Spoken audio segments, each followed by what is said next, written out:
오늘 예배 나오신 여러분 주님의 이름으로 환영합니다. 오늘은 부활주일입니다. 우리 예수님께서 부활하신 것을 기념하고 또 그 부활의 은혜와 능력을 또 찬송하며 믿음으로 고백하는 그런 주일입니다.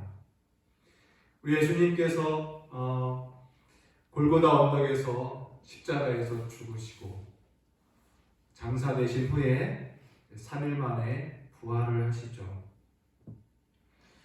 그 부활하셨을 때가 안식구 첫날이라 이렇게 기록이 되어 있어요.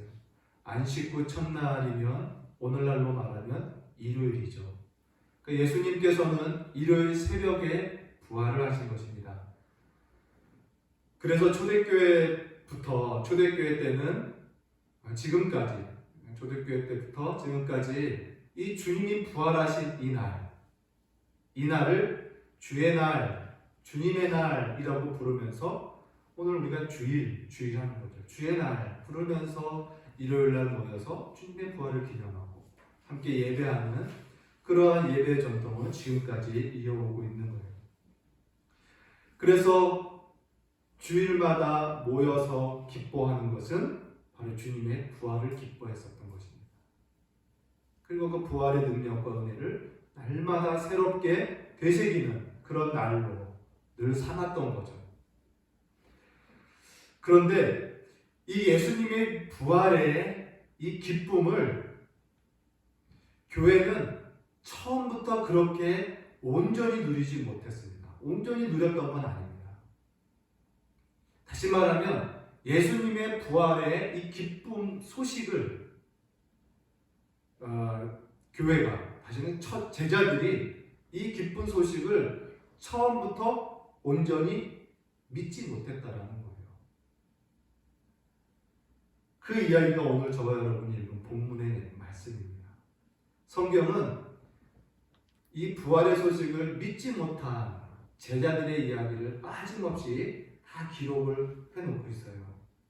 우리 9절과 11절 다시 한번 눈으로 보자. 보면은 예수님이 죽으시고 그의 시신이 아리마대 요셉의 그 무덤에 안치가 되어 있죠. 그래서 안식일이 지나고 그 이른 아침에 예수님을 따랐던 여인들, 오늘 성경에 나온 막달라 마리아, 다른 성경에는 야고보의 어머니 마리아와 또 요한나라 하는 살로메와 이런 여인들의 이름이 나와요. 이런 여인들이 예수님의 시신에 이제 향유를 부으려고, 다시 말하면 그 향유로 예수님의 시신 좀 닦으려고 그 무덤을 향해서 이른 아침에 막 무작정 달려가고 있는 내용이 나옵니다. 달려가면서도 이런 걱정을 해요. 우리가 달려가 봤자 그 큰 돌로 무덤이 닫혀져 있을 텐데 그 돌 누가 옮기지? 그런 걱정을 하면서도 그들의 발걸음은 계속 달려가고 있었어요. 근데 막상 딱 무덤 앞에 도착하니까 무슨 일이 있습니까? 그 큰 돌이 옮겨져 있습니다. 그리고 무덤 문이 활짝 열려 있어요. 그 여인들이 들어가죠. 들어갔는데 예수님의 시신이 없어요. 보이질 않아요. 그리고 웬 천사가 나타납니다. 그리고 그 여인들에게 말씀해요. 너희가 찾는 이 예수는 지금 죽음에서 살아나셨다. 살아나셔서 이 무덤을 나가셨다라고 이야기를 해요. 그리고선 돌아가서 제자들에게 주님이 갈릴리에 먼저가 계실 거니 가서 만나라라고 전하라 라는 명령을 받습니다. 이 여인들이 그 소식에 기쁨과 또는 두려움을 갖고 제자들이 있는 곳으로 달려가죠. 오늘 성경에 보니까 그들이 달려가서 딱 보니까 10절에 보니까 예수와 함께 있던 사람들이 슬퍼하며 울고 있는 중에 이렇게 되어 있습니다. 그 나머지 제자들은 예수님의 죽음에 대해서 슬퍼하며 낙심 가운데 울면서 있었다는 거예요. 근데 이 여인들이 들어가서 말을 전하죠. 예수님이 살아나셨다.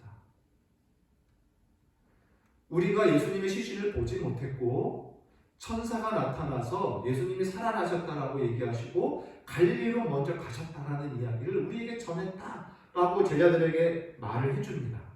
그런데 오늘 성경이 뭐라고 나와요? 그것을 듣고도 그들은 믿지 아니하였더라. 이렇게 나와요. 이 예수님의 이 부활의 기쁜 소식을, 천사의 기쁜 소식을 듣고도 제자들은 믿지 아니하였다. 여러분, 이 여인들이 제자들에게 가서 금시초문의 이야기를 했다면 그 여인들의 이야기를 허탄한 소리로 여기고 뭐 우화와 같은 이런 소리로 취급할 만했을 거예요. 그런데 이 제자들은 어땠습니까? 공생애 때 예수님에게 수없이 많이 내가 죽고 3일 후에 살아나야 되리라, 살아나야 하리라, 이런 말씀을 수없이 많이 들었어요. 그럼에도 불구하고 실제 예수님이 살아나셨다라는 이야기를 듣고도 이 제자들이 그것을 믿지 않고 있다는 건 지금 제자들이 어지간히 영적으로 어떻게 표현해요? 멍해 있는 상태예요. 완전히 밀어내고 우둔해져 있는 상태입니다. 어린아이같이 아주 어리석은 상태가 된 거예요. 멍청한 상태가 된 거예요.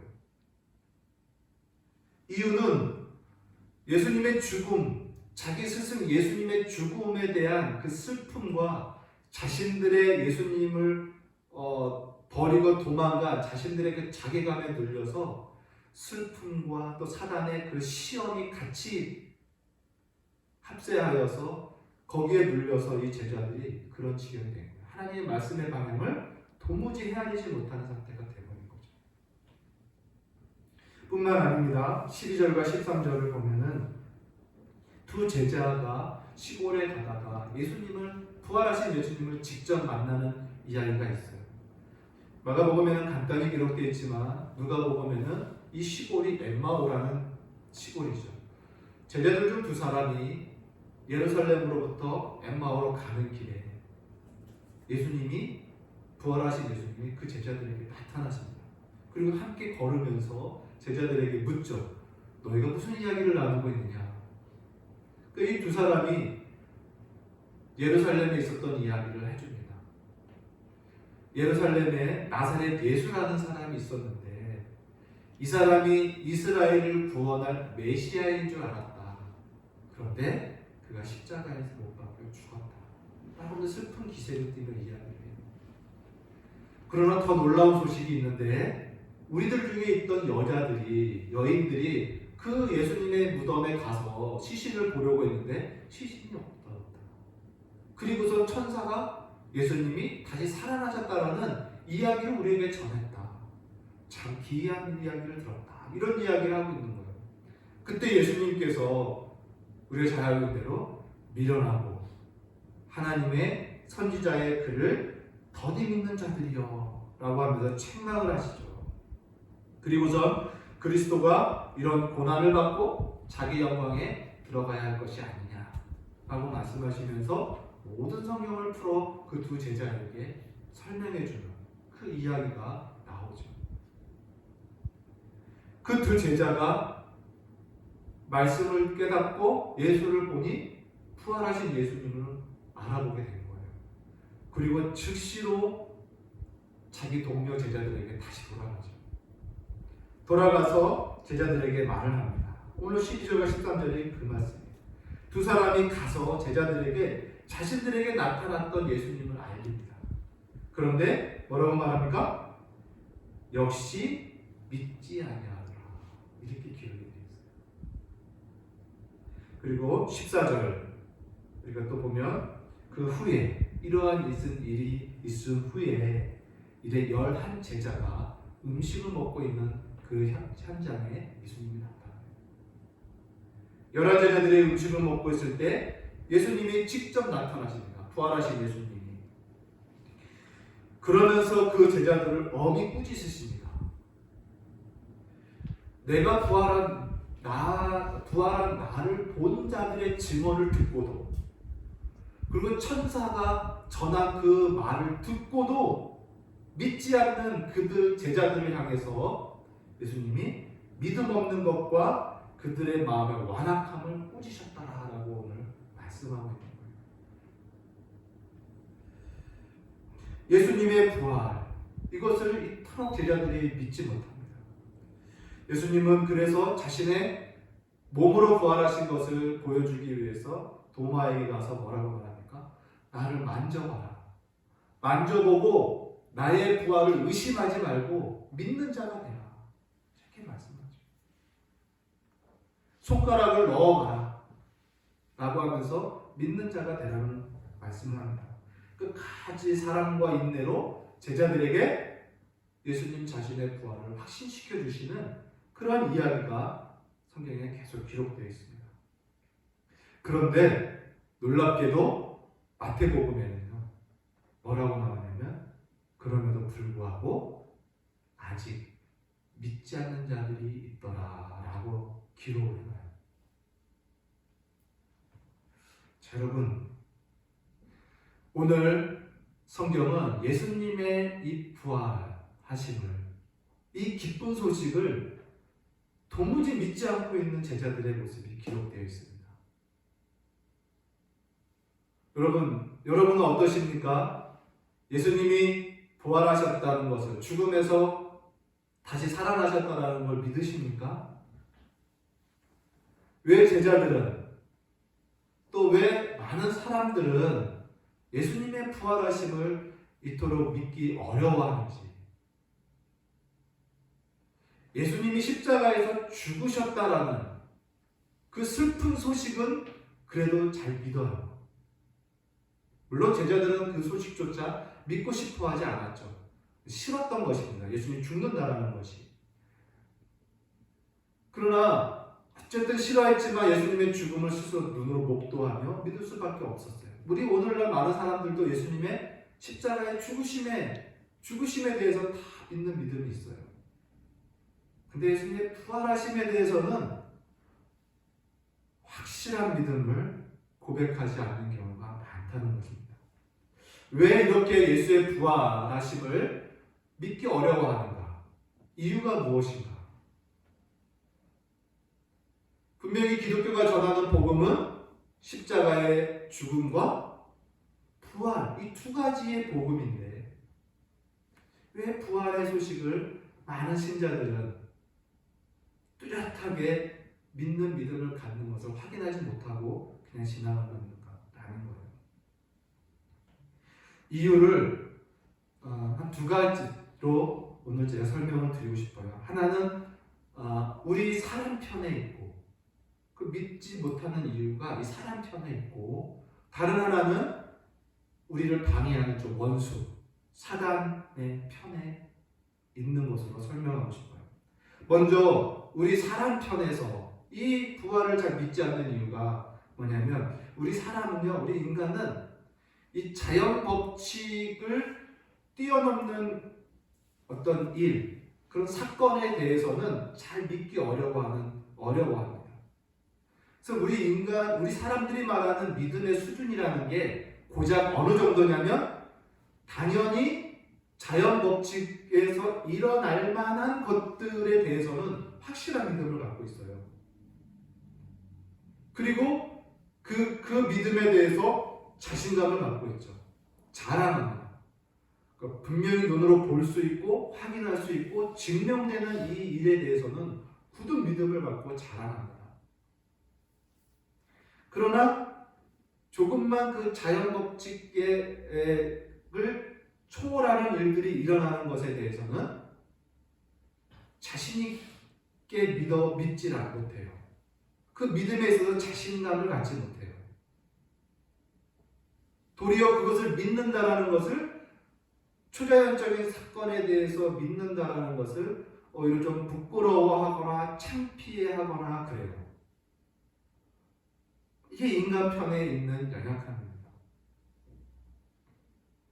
그래서 죽음에서 예수님이 십자가에서 못 박혀 죽으시고 3일 후에 살아나셨다라는 이 사실을 기쁘게 믿기 어려워하는 모습이 우리 인간 편에 있다는 겁니다.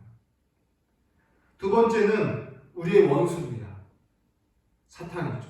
우리의 원수는 우리가 이 부활의 믿음을 갖는 것을 방해해요. 확신하지 못하게 합니다.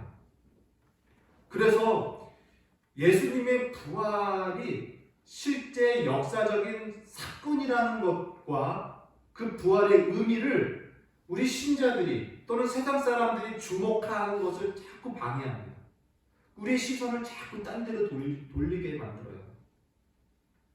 그래서 예수님의 부활이 실제 역사적으로 일어난 사건이라는 것을 주목하지 못하게 만드는데 이렇게 말하는 거예요. 뭐냐면 예수님이 실제 부활하신 것이 역사적인 실제 사건이냐 아니냐가 그렇게 중요한 것이 아니라 라고 이야기를 살짝 바꿔서 우리에게 얘기해요.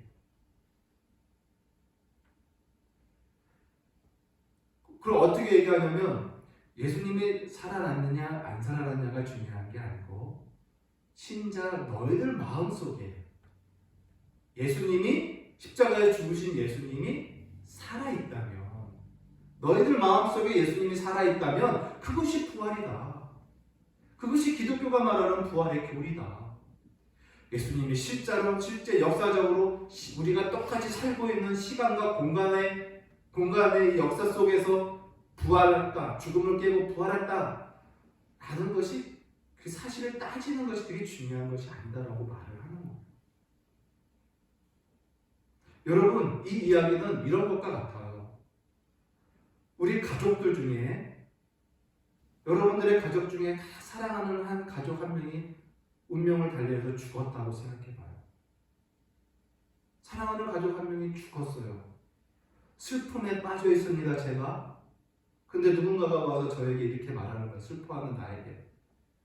너무 슬퍼하지 마. 그 사람은 죽었지만 그래도 당신 마음속에 살아있잖아요. 당신 마음속에 살아있으니까 위로를 받고 그리고 당신 마음속에서만 그 살아있는 그분과 교제하고 행복을 다시 찾으세요. 이렇게 얘기한다고 해요. 위로가 된 건지 모르겠지만 그 죽은 자가 실제로 살아서 나에게 돌아오는 것하고는 완전히 다른 내용입니다.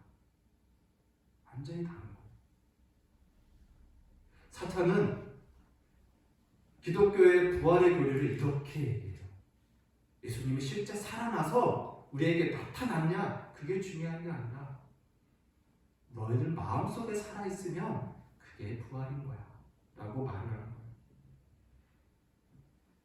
왜 그럴까요?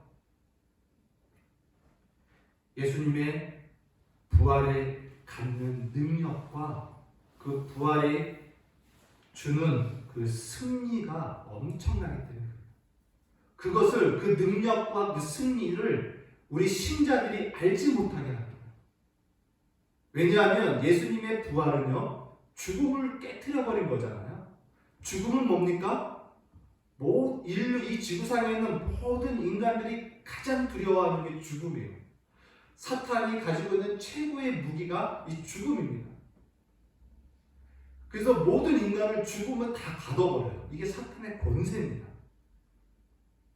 아무리 용기가 있고 아무리 힘이 있는 용사라 할지라도 죽음 앞에서는 어때요?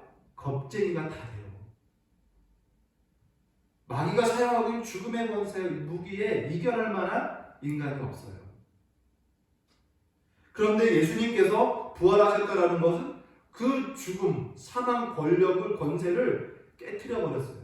그리고 살아나 버리신 거예요. 다시는 사망이 예수를 가둘 수가 없게 만드신 거예요. 그래서 사망이 깨지고 그것은 곧 마귀의 그 모든 힘이 다 깨졌다라는 의미예요. 그래서 골로새서 2장에 보면 2장 15절에 이렇게 말씀해요. 통치자들과 권세자들, 사실 이게 영적인 하늘에 있는 악한 영들에 대한 표현이라 할 수 있어요. 그런 악한 영들이 영들을 무력화하여 드러내어 구경거리로 삼으시고 십자가로 그들을 이기셨느니라. 이렇게 한글 개역성경에 번역이 되어 있어요. 그런데 좀 더 쉬운 성경에는 이걸 어떻게 번역하고 있냐면 이렇게 되어 있어요.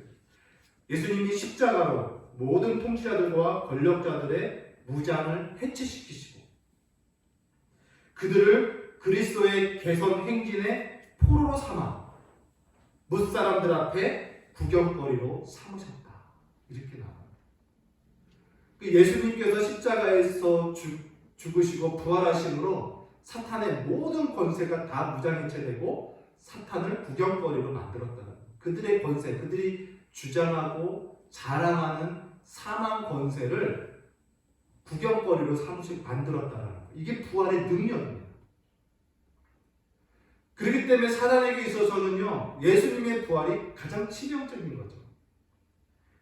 부활은 믿는 자들의 승리요, 사탄의 패배를 선언하는 것이 부활이기 때문에 사탄은 이것을 가장 방해하는 거예요.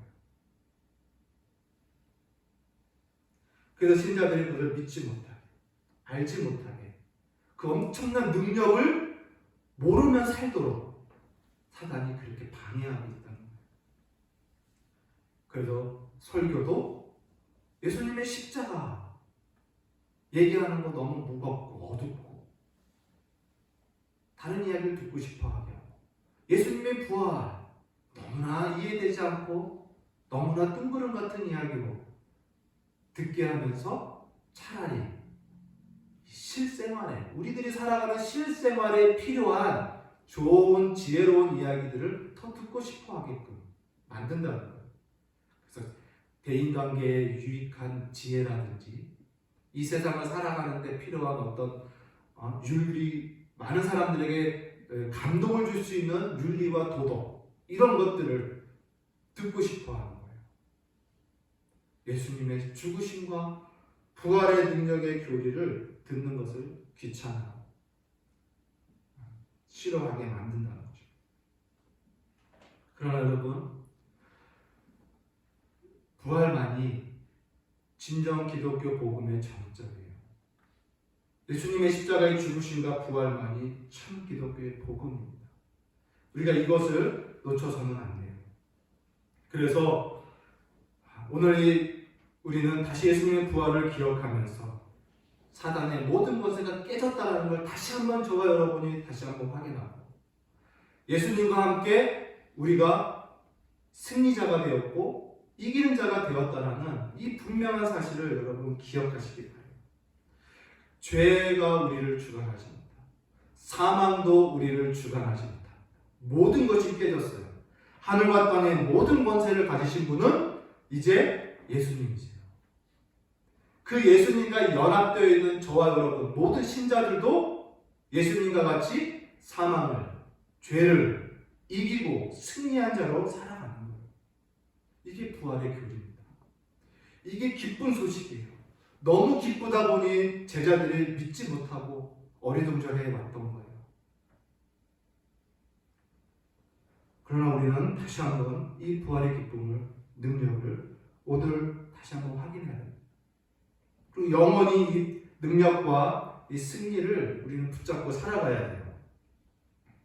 예수님께서 다시 살아나셨어요. 몸으로 다시 살아나셔서 살아난 이 몸으로 수많은 사람들에게 보였어요. 우리가 오늘 읽은 대로 막달라 마리아, 그 여인에게 보이셨죠. 다른 여인들에게도 보이셨습니다. 엠마오로 내려가는 두 제자들에게도 실제 자신의 부활한 몸으로 보이셨습니다. 11제자들에게 보이셨고 수많은 사람들에게도 보이시면서 40일 동안 다시 이 지상에서 생활하셨어요. 부활하신 몸으로. 몸으로 부활하셨다는 것을 친히 가르치시기 위해서 만져보라. 영은 뼈와 살이 없는데 나는 있다. 나를 만져봐라. 그것도 믿지 않으니 심지어 제자들 앞에서 음식까지 잡수신, 부활하신 몸으로 음식까지 잡수시면서 자신의 이 실제 몸으로 부활한 것을 계속 40일 동안 보여주셨어요.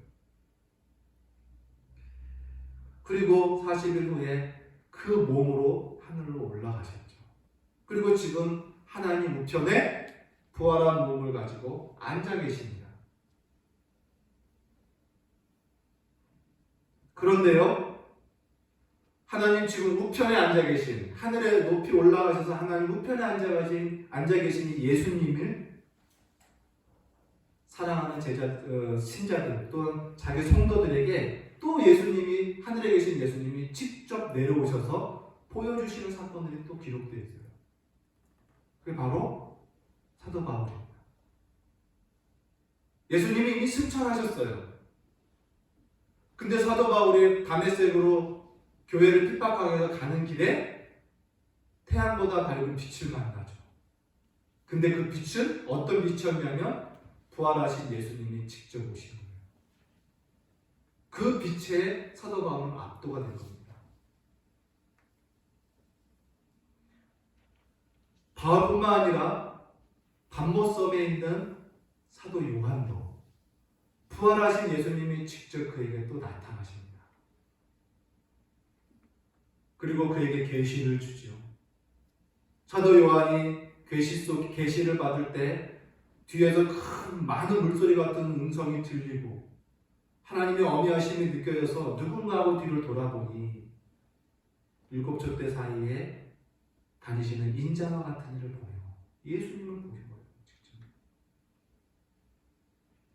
여러분, 이처럼 예수님은 지금 살아 계시기 때문에, 부활하셔서 살아 계시기 때문에 하늘에 계시지만 바울에게도 다시 나타나셨어요. 그 부활하고 살아 계시니까. 반모섬에 있는 세례 요한에게도, 사도 요한에게도 또 나타나셨어요. 심지어 교회 역사 속에, 지금까지 2000년 교회 역사 속에 주님이 사랑하는 주의 종들 앞에 주님은 친히 부활하신 몸을 나타나셨어요. 왜냐? 그분 지금 살아 계시기 때문에. 여러분, 오늘 부활하신 예수님이 저와 여러분 지금 이렇게 예배하고 있는 우리 교회, 지금 이 주일 예배드릴 이 자리에 예수님이 구멍난 손과 발을 가지고 이 자리에 나타나실 수 있으세요. 얼마든지 이곳에 오실 수 있습니다. 왜냐하면 살아 계시기 때문에. 그분이 원하시면 얼마든지 우리 앞에 나타나셔요. 수많은 주의 종들에게 나타나셨어요. 그러면서 부활을 믿고 믿음 없는 자가 되지 말고 믿는 자가 되라 라고 우리에게 말씀하시는 거예요. 진실로 여러분, 예수님은 살아계십니다. 모든 것을 이기시고 사망을 이기시고 살아나셨습니다. 그래서 요점은 이거예요. 우리가 이제 예수님의 부활을 다시 한번 확신하는 거예요. 굳게 믿는 거예요. 의심하지 않는 것입니다. 그리고 그 부활하심의 능력과 그 승리를 우리가 다시 한번 회복하는 거예요. 그 능력으로 우리가 살아가는 것입니다. 예수님이 우리에게 주신 능력, 부활의 능력이 어떤 것이냐? 먼저는 죄사함의 확증입니다. 죄인들의 모든 죄가 다 깨끗이 용서됐다라는 확증으로서가 부활이에요. 아까 말씀드린 대로 사망을 이기셨잖아요. 사망은 죄의 결과거든요. 사망 권세가 깨졌다라는 건 죄의 권세까지 다 도말됐다는 뜻입니다. 예수님의 부활은 우리 신자들의 죄사함의 확증입니다. 그리고 두 번째로 예수님은 부활의 첫 열매라고 기록이 되어 있어요. 부활의 첫 열매는 죽은 자의 부활의 시작이다라는 뜻이죠. 예수님이 죽은 자의 부활의 문을 활짝 열어놓으셨다는 거예요. 그래서 모든 믿는 자들은 예수님과 같이 그 문으로, 부활의 문으로 다 다시 살아나는 것을 이야기합니다.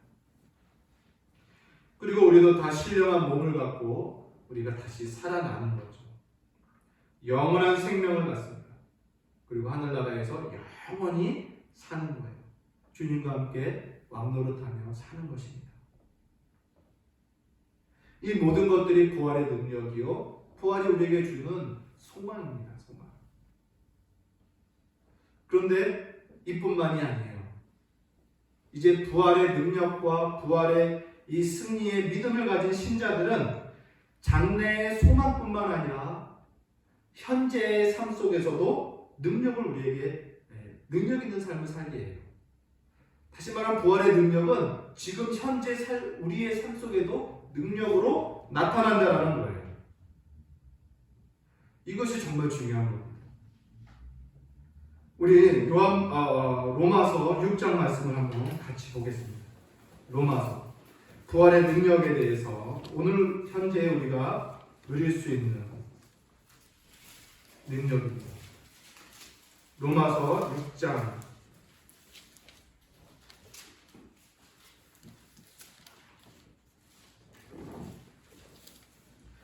6장의 말씀을 보면서 우리가 먼저 6장 4절을 한번 같이 봅니다. 로마서 6장 4절 신약성경 246쪽에 있어요.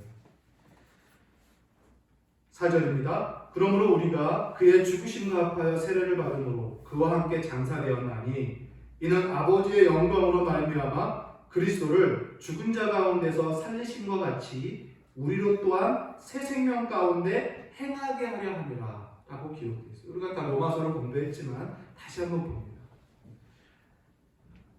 예수님께서 죽은 자 가운데 살아나심으로 말미암아 우리가 지금 우리도 새 생명 가운데 행하는 사람이 되었다는 뜻이에요.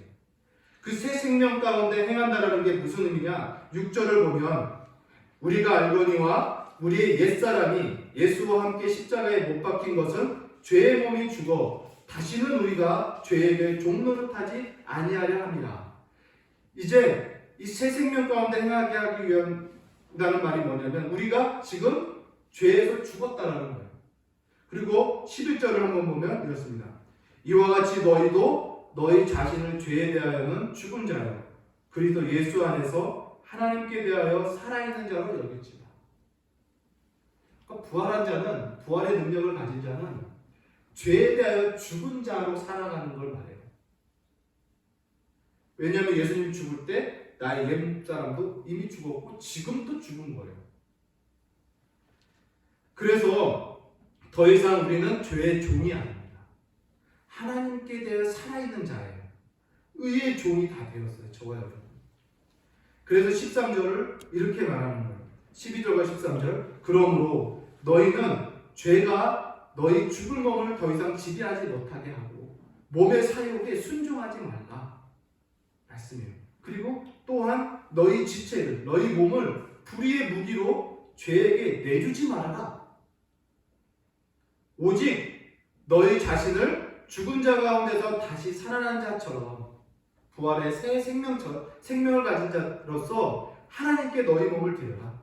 너희 지체를 의의 무기로 하나님께 드려라. 이렇게 가르쳐요.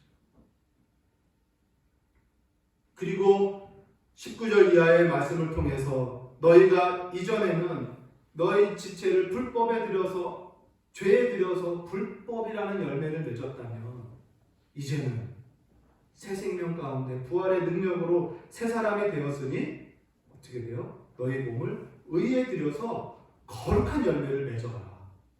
이렇게 말씀하는 거예요. 그러므로 여러분 부활의 능력을 이제 소유한 우리 신자들의 현재의 합당한 삶이란 뭐냐? 죄를 이기는 삶이에요. 이기는 삶. 이게 부활의 능력입니다. 부활한 신자의 모습이에요. 죄를 이기고 죄의 유혹을 거절할 수 있는 능력이 우리에게 있어요. 그리고 도리어 우리는 찬란하게 빛난 부활의 그 찬란한 빛난 형상을 날마다 우리가 기뻐하면서 거룩한 삶을 살아갈 수 있는 거예요. 그래서 에베소서 말씀에 너희의 옛사람을 자꾸 벗어버리고 새 사람을 날마다 입으라 라고 말하는 거예요. 저와 여러분이 아침에 출근할 때, 학교를 갈 때 어떻게 돼요? 집에서 입던 이 잠옷 같은 것들을 다 벗어버리고 깨끗한 정복으로 가렸잖아요. 그리고 하루를 시작하는 거죠. 날마다 예수의 죽으심과 부활로 우리가 얻은 새 생명의 새 형상을 날마다 입고 시작하는 거예요. 죄에 끌렸던 죄의 옛사람을 기억하기보다 오늘도 새 사람을 확신하고 그 힘으로 말미암아 주님과 함께 죄를 이기며 살아가는 거예요. 이게 부활의 능력의 비밀입니다. 죄를 이기는 삶. 여러분, 저와 여러분 모두가 이 죄를 이기고 죄의 유혹을 거절하면서 도리어 의를 행함으로 하나님께 내 삶의 의의 삶을 삶으로 거룩한 열매를 맺는 그런 신자가 되시기를 바라요. 그리고 두 번째로 또 어떤 능력이 있냐면 고난도 핍박도 이겨내는 능력이 부활 신자들에게 속한 능력입니다. 다시 말하면 모든 상황을 뛰어넘는 힘을 갖고 있다는 거예요. 그래서 로마서 8장 35절에 이렇게 말씀하죠. 우리가 잘 알고 있는 말씀입니다. 그러므로 누가 우리를 그리스도의 사랑에서 끊으리요? 환난이나 곤고나 박해나 기근이나 적신이나 위험이나 칼이랴. 그러나 이 모든 일에 우리를 사랑하시는 이로 말미암아 우리가 넉넉히 이기느니라 이렇게 말해요. 우리가 그 환난과 공고 속에서 견디다가 간신히 숨 쉬는 게 아니라 뭐예요? 이긴다라고 나와요. 모든 것을 사태를 전환시키고 승리의 나팔을 불게 하는 그런 이김이 우리에게 있다는 거예요. 넉넉히. 그게 어떻게 돼요? 우리 안에 부활의 능력이 있어요. 심지어 죽음도 이긴다라고 말해요. 빌립보서 3장 10절과 11절 우리가 너무나 잘 알고 있는 것 같습니다. 사도 바울이 이렇게 고백하죠. 내가 그리스도 예수와 그의 부활의 권능과 그의 고난의 참여함을 알고자 하여 그의 죽으심을 본받아 어떻게 해서든지 죽은 자 가운데서 부활에 이르게 하리라. 예수 그리스도와 그의 부활의 권능과 그의 고난의 참여함을 알고자 하여라고 말해요. 이건 무슨 말입니까? 로마서 말씀과 똑같아요. 우리가 그리스도 예수와 함께 연합된 자라는 거예요. 그의 죽으심과 연합되었고 그의 살으심과 연합된 존재라는 거예요. 사도는 예수님의 죽음과 예수님의 부활과 연합된 신자의 그 능력을 알고 싶어서 그 참여된 것, 연합된 그 능력을 알고자 그는 어떻게 합니까? 그의 죽으심을 본받아 따라서 어떻게 해서든 죽은 자 가운데서 부활에 이르려노라 이렇게 말해요. 즉 내가 다시 살아있고 부활의 능력이 내가 있음을 어떻게 확인하냐면 죽음 속에 들어감으로 죽음과 같은 고난 속에 들어감으로 내가 살아있음을 확인한다는 거예요. 주님과 함께 살아있음을. 이것은 마치 빛이 깊은 어둠으로 들어가면 들어갈수록 더 밝아지는 것처럼 우리 안에 있는 그리스도의 생명의 능력, 부활의 능력이 어디서 밝게 드러나냐면 고난과 죽음과 핍박이라는 이 어둠 속에 들어갈 때 이 생명이 더 넘쳐나는 거예요. 내 안에 생명이 있음이 발견되는 거예요. 확인되는 것입니다. 사도 바울은 그것을 알기 때문에 내가 이미 그리스도와 함께 연합되어 있는 능력을 참여되어 있음을 알고 싶어서 그의 죽으심까지 따라 들어간다 라고 고백을 하고 있는 거예요. 사랑하는 성도 여러분, 우리 모든 신자들은 이렇게 주님과 연합되어서 이 부활의 능력을 가지고 있습니다. 하늘과 땅의 모든 권세를 예수님이 지금 갖고 계십니다. 그리고 그 예수님께 속한 신자들을 주관할 그 어떤 권세와 세력도 없어요. 우리 신자들이, 천사들이 오히려 수종드는 그러한 자가 신자예요. 부활의 능력을 가진 자예요. 이 부활의 능력을 가지고 우리가 오늘날 이 현재에도 이 능력을 경험하며 살아갈 수 있다는 것을 다시 한번 오늘 말씀을 생각하는데 기억하시고 이 부활의 주일을 날로 예수님의 부활을 다시 한번 기념하면서 그 부활의 능력이 우리에게도 있음을, 동일하게 있음을 다시 한번 확인하고 기뻐하는 우리 성도님들 되시기를 바랍니다. 말씀을 정리합니다. 그런 예수님의 부활을, 역사적인 부활을 믿으시기 바랍니다. 의심하지 마기를 바랍니다. 사단의 괴계에 속아 넘어가지 마십시오. 그리고 그 믿음을 굳게 붙잡으시고 수시로 여러분 자신에게 그 믿음을 선포하세요. 예수님이 살아계시는 믿음을 수시로 전하는 그 선포를 믿으시기 바랍니다. 그리고 그 부활에 합당한 삶을 사십시오. 아까 말한 대로 죄를 이기는 삶입니다. 이제 우리는 새 생명 가운데 사는 자예요. 죄를 이기고 그 유혹을 거절하며 사는 새 생명의 사람으로 살고 날마다 새 사람답게 어제 일도 이전의 그 누추함에 자꾸 내 오늘을 비추지 말고 그리스도 예수 안에서 새롭게 된 새 사람으로 오늘을 살아가는 거예요. 그래서 거룩하고 의로운 그 진리를 순종하면서 열매를 맺은 사람이 되시기를 바라는 거죠. 이런 은혜가 저와 여러분에게 충만하기를 바랍니다. 그리고 부활의 소망으로 장차 우리 모두가 영화로운 몸을 얻을 때까지 인내로서 주님을 사랑하며 살아가는 귀한 성도 되시기를 주님의 이름으로 소원합니다. 기도하겠습니다. 살아계신 하나님, 은혜와 사랑 감사합니다. 그리고 주 예수님께서 죽음에서 다시 부활하심으로 죄와 사망 권세를 다 깨뜨리시고 무장해제시키시고 사단을 못 신자들에게 구경거리로 삼으실 만큼 우리에게 놀라운 승리와 능력을 주심을 감사합니다. 이 부활의 능력과 승리를 우리가 잊지 말게 하시고 정말 다시 한번 확신하며 힘있게 살아가는 신자 되게 하여 주시고 오늘날의 삶 속에 새롭게 된 자답게 죄를 이기고 또한 의를 행하며 열매를 맺어가는 신자 되게 하시고 어떠한 고난도 죽음도 넉넉히 이기며 생명을 경험하는 귀한 신자 되게 하여 주옵소서. 예수님의 이름으로 감사하며 기도합니다.